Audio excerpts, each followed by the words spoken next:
सुना था तुम परम ज्ञानी हो बुद्ध। जान के आश्चर्य हुआ कि कांटा तुम्हें भी चुभता है। अब तो गली गली ये बात ना उठेगी कि तुम तो कोई पहुंचे हुए महात्मा हो। ये कांटे हमने बिछाए हैं।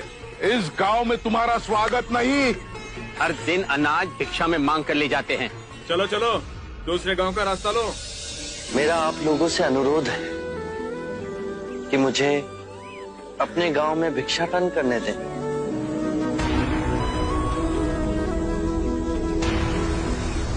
ठीक है, भिक्षा चाहिए तो दे अपने रक्त की आहुति।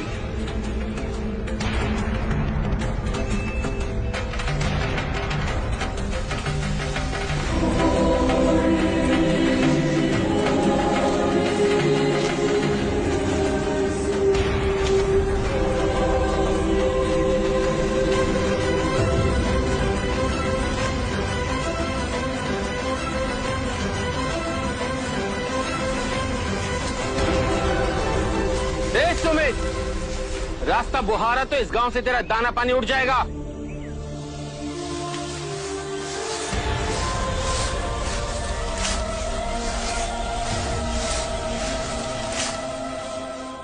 आप गांव में प्रवेश कीजिए। इन मुट्ठी भर लोगों से कई अधिक लोग आपको भिक्षा देने के लिए आतुर हैं।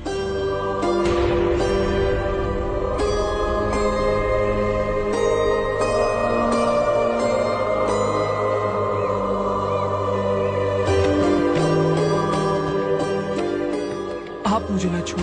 हाँ? नहीं तो मेरी छाया भी पड़ी, आप दूषित हो जाएंगे। क्यों दूषित हो जाऊंगा मैं? तुम भी हम सभी की तरह मनुष्य ही हो, और एक मनुष्य का स्पर्श दूसरे मनुष्य को कैसे दूषित कर सकता है? केवल लालच, घृणा, मोह, तृष्णा हम ही मनुष्य को दूषित करते हैं।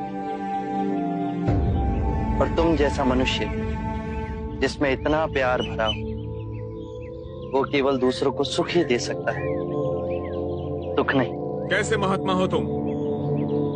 तुम्हें तो जाति वर्ण का ज्ञान भी नहीं है। चोला पहने कोई सन्यासी नहीं होता। अरे पाखंडी हो तुम, पाखंडी। जो मानव से उसकी मानवता को छीनता है, पाखंडी वो होता है।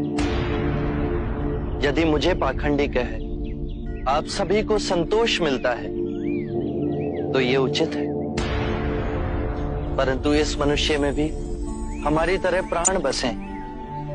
इसे नीचा कहे, इसका तिरस्कार करना सबसे बड़ा पाखंड है। यदि जानते नहीं हो तो मैं बता दूं, ये धर्मशास्त्र है। पाखंड कैसे हुआ? जिस मिट्टी से सारी मानवता का सृजन हुआ, उसी से इसका भी हुआ। मानव और मानव में भेद कर आप सृजनकर्ता पर कीचड़ उछाल रहे हैं।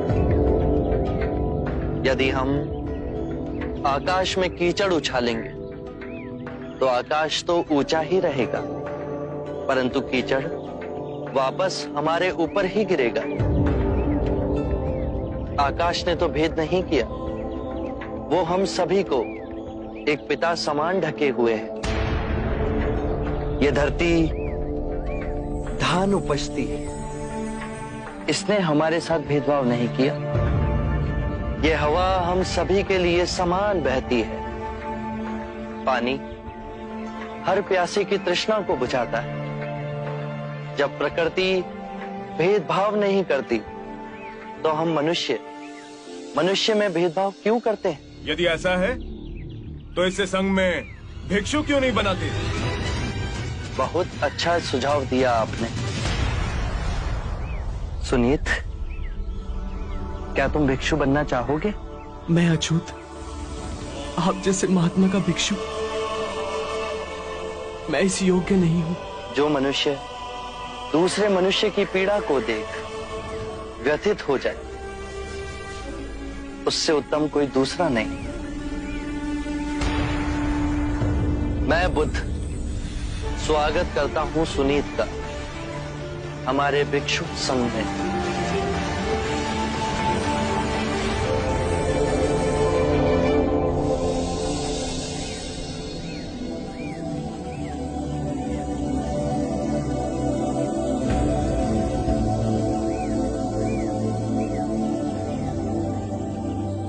सारा जीवन किसी ने दया के 2 शब्द ना कहे मुझसे, और आज इतनी करुणा बरसी है। पहली बार ऐसा लग रहा है कि मैं भी मनुष्य हूं, पर जो मैं कर रहा हूं यह अधर्म तो नहीं? जो अधर्म आज तक हुआ वो अब नहीं होगा। हर मनुष्य में चेतना का द्वार है, बस उसे ही अपनी संभावना को पाना है, अपनी गरिमा पे पुनः लौटना है। मेरा मार्ग प्रेम का है, वहां सबका सत्कार है। गंगा, यमुना, ऐरावती, सरयू, माही, ये सब नदियां हैं, और ये सब अंत में वह सागर में मिल जाती हैं। वहां उनका ना भेद होता है, ना ही नाम। उसी प्रकार जिस भी मनुष्य ने अपना ग्रह त्याग कर सत्य के पथ पर चलने का निश्चय किया, चाहे वो ब्राह्मण हो या क्षत्रिय, वैश्य या शूद्र ही क्यों ना हो, उसी महासागर में विलीन हो जाते हैं।